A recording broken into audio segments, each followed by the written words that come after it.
Hi hello నమస్తే అందరికీ. నా పేరు నరేష్. 25 లక్షల ఎకరాలకు రైతు భరోసా కోత అని వార్త వచ్చింది ఈరోజు. శాటిలైట్ మ్యాపింగ్ ద్వారా ప్రాథమికంగా నిర్ధారణ, వాటిలో పంటలు వేయలేదని నిర్ధారించిన వ్యవసాయ శాఖ ఆ భూముల అన్నదాతలకు రైతు భరోసా కోతకు కసరత్తు, ఇప్పటికీ ఆ భూములకు అందని పెట్టుబడి సాయం అని హెడ్లైన్ నమస్తే తెలంగాణలో వచ్చింది ఈ వార్త. అయితే మనకు శాటిలైట్ మ్యాపింగ్ అని శాటిలైట్ సర్వేకు సంబంధం లేకుండానే ఈసారి రైతు భరోసా విడుదల చేస్తున్నామని స్వయంగా వ్యవసాయ శాఖ మంత్రి తుమ్మల నాగేశ్వరరావు చెప్పిండు. అయితే పోయిన వానాకాలంలో ఏ విధంగా అయితే ఇచ్చారో 9,000 కోట్లు పూర్తిగా అందరికీ అదే విధంగా ఇస్తామని చెప్పారు. కాకపోతే మనకు 3 నెలలు అయితే లేట్ అయితే వేసారు. ఆ విషయం మన అందరికి తెలిసిందే. మొన్న ఎకరానికి 6,000 రూపాయలు చొప్పున అందరికైతే వేసారు కదా.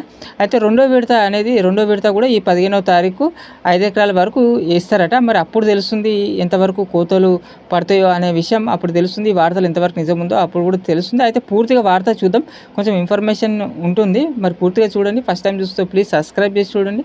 రైతులకు సంబంధించి మిగతా సంక్షేమ పథకాలపైన, రాజకీయాలపైన వార్తలు వస్తూనే ఉంటాయి మన ఛానల్లో.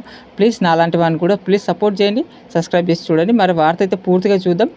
అన్నదాతలు అనుమానించినట్టుగానే రైతు భరోసా లబ్ధిదారుల సంఖ్యలో కోతకు కాంగ్రెస్ సర్కార్ సిద్ధమైందని సమాచారం. తొలి నుంచి రైతు భరోసా ఆర్థిక భారాన్ని తప్పించుకునేందుకు సాకులు వెతుకుతూనే ఉన్న ఈ ప్రభుత్వం రాష్ట్రంలోని సుమారు 25 లక్షల నుంచి 30 లక్షల ఎకరాలకు కోత పెట్టేందుకు ఇప్పటికే రంగం సిద్ధం చేసినట్టు తెలిసింది.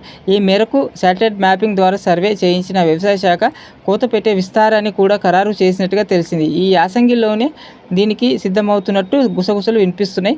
కేవలం పంటలు సాగు చేసిన భూములకే రైతు భరోసా ఇవ్వాలని, పంటలు వేయని భూములకు కోత పెట్టాలనే అంశాన్ని సర్కారు తెరపైకి తీసుకొచ్చింది. ఈ నేపథ్యంలో పంటలు వేయని భూములను లెక్కించేందుకు శాటిలైట్ సర్వేను ఎంచుకున్నది. ఈ బాధ్యతను వ్యవసాయ యూనివర్సిటీకి అప్పగించింది. అధికారులు తొలుత వివిధ జిల్లాల సర్వేను పూర్తి చేశారు. ఇందులో భాగంగానే 1.12 లక్ష కోట్ల ఎకరాల్లో శాటిలైట్ సర్వే పూర్తి చేసినట్టు తెలిసింది.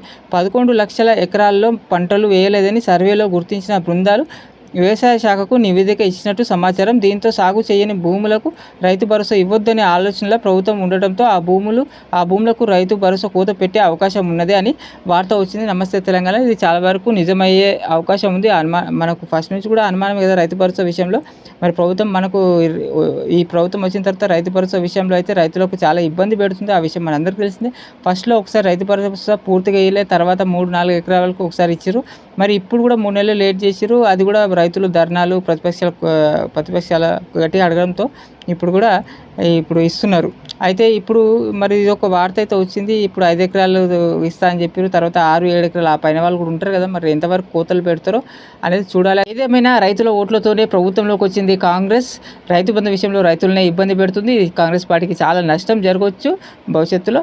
మరి రైతులకు సంబంధించి వార్తలు, మిగతా సంక్షేమ పథకాలపైన, రాజకీయాలకు సంబంధించి మరి ప్రజలకు అవసరమైన ఇన్ఫర్మేటివ్ వార్తలు వస్తూనే ఉంటాయి మా ఛానల్లో. ప్లీజ్ సబ్స్క్రైబ్ చేసుకోండి, సహకరించండి, లైక్ చేయండి.